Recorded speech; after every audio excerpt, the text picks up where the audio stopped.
One, two, three, four. Hello, Kenyans, dear Kenyans, fellow Kenyans.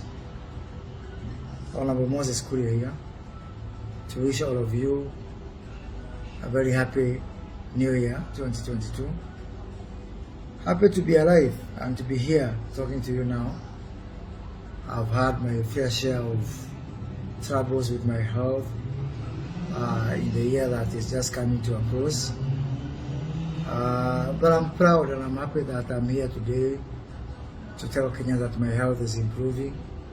I am on the path to recovery, and although 2021 was a challenging year, I'll bounce back and I'll be well in the year 2022. So I've been going through my medication and through medical attention here in Dubai. I plan to be back home 2022 to resume my duties, and I hope that I'll pray to God that I'll be healthy and fit, and as fit as a butcher's dog, to be able to resume my duties and to work for the good of the nation. Very grateful to Kenyans for standing with me in prayers, to my family for standing with me through very difficult times, to my people of Gatulu South for never losing faith in me even when I've been away for all this time, and for my colleagues in Parliament and the leadership of Parliament under the Parliamentary Service Commission. Very special thank you to Speaker Justin Muturi for the support that the Parliamentary Service Commission has extended to me, that has seen me being able to receive the best medical treatment that I can as much as possible. In the year coming, I want to pray for peace, to ask all that we be peaceful as a country. We have a wonderful country. If you are out of this country for the time I have been out, it's when you realize you have a beautiful country. We should cherish it. We should always remember that. Ask yourself, if you are given a chance to be born in another country, would you still choose to be born in Kenya? I personally, even if I'm given 5 times to be born again, I would choose to be born a Kenyan, because we have a great country, we are a great people, we are a warm people, and we are a country that can be actually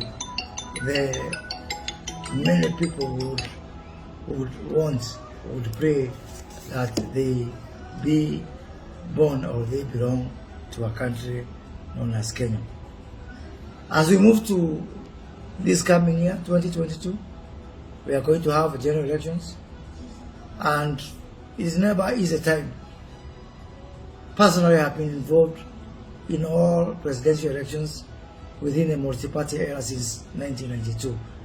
So for the 30 years that I've been involved in this kind of elections, I think we have one of the most challenging this particular year.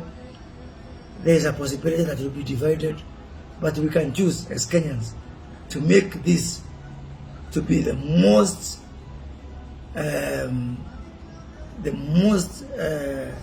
peaceful and the most unifying election, and the one that is going to mark a difference.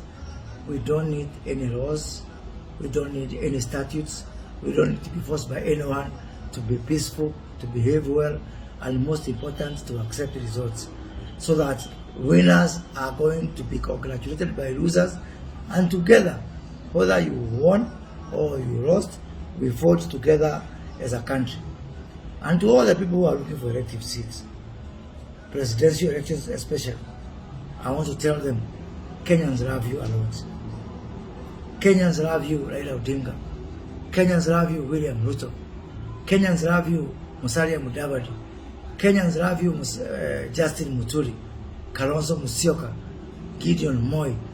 But Kenyans don't love you enough to die for you. It is not enough. No Kenyan is prepared, no matter how much they love you, to die for you. So please be advised accordingly that if it is between you and peace and the future of our children, Kenyans will choose peace and the future of our children over you. So please don't be misguided for one moment. Let us have a peaceful election, winners to be congratulated, losers to accept that they have lost, and we are going to have another chance for those who lose to make another effort to be elected. I would want to see a lot of Kenyans, especially youth. I want to see a lot of youth elected next year. I want to see a lot of women take up leadership positions. I especially want to see a lot of professionals. They always say politics is a dirty game, and sure enough, they leave it to people who can be able to undertake that dirty game. So I want to tell professionals, you don't have to fear. Don't sit on the sidelines. Come and offer yourself for seats. And Kenyans by now, they are clever people. They are more intelligent than we were 30 years ago when we started this multi-party experiment. So youth, women, professionals, please come forward and offer yourself for elections. Let us also respect our choices, our parties. Let us respect everybody's choice of association, irrespective of who you want to associate with. That is what we fought for when we fought for multi-partyism.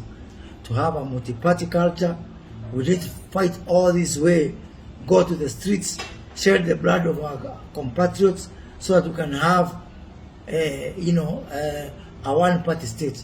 Let us fight for the space of our political parties, of our associations, of our freedom of thought, freedom of expression, freedom of association. Let us not see people suffer like what my brother Dennis Itumbi is going through simply because of his principles or his stand. I condemn people who tortured Dennis Itumbi and who took him through that ordeal. Let us respect everybody. This party or that party, small party or big party, this alliance or that alliance, Azimio or Hasla, whichever coalition you belong, or OKA, let us respect people's choices, and we can differ in terms of our opinions, but it does not mean that we have become enemies. Finally, I really hope that we get a clear winner. I have seen my colleagues in Parliament fight, very unfortunate, the fight that I've seen this week in Parliament over the political parties bill.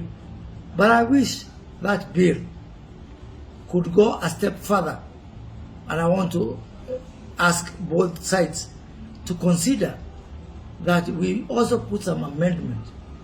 I cannot do it now because I'm away. That if you do not garner 60% or more of the presidential votes, if you garner 50+1, you will form government. That is what we have, and we have to safeguard that. And losers have to accept that somebody has won.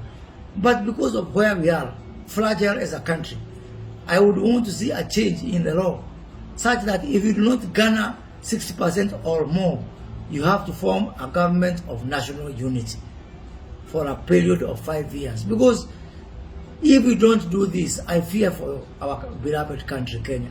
So if you want to form a government by yourself, please be ready to garner more than 60% of the votes. Otherwise, if you get 50+1 up to 60, please be ready to accommodate even the people you have defeated, so that we bring Kenyans together, we don't fight, we don't divide our people, and we safeguard the country for the future generations. Asanteni sana, na nawatakia mwaka mwema ambao uko na mafanikio, amani na faraja. Asante.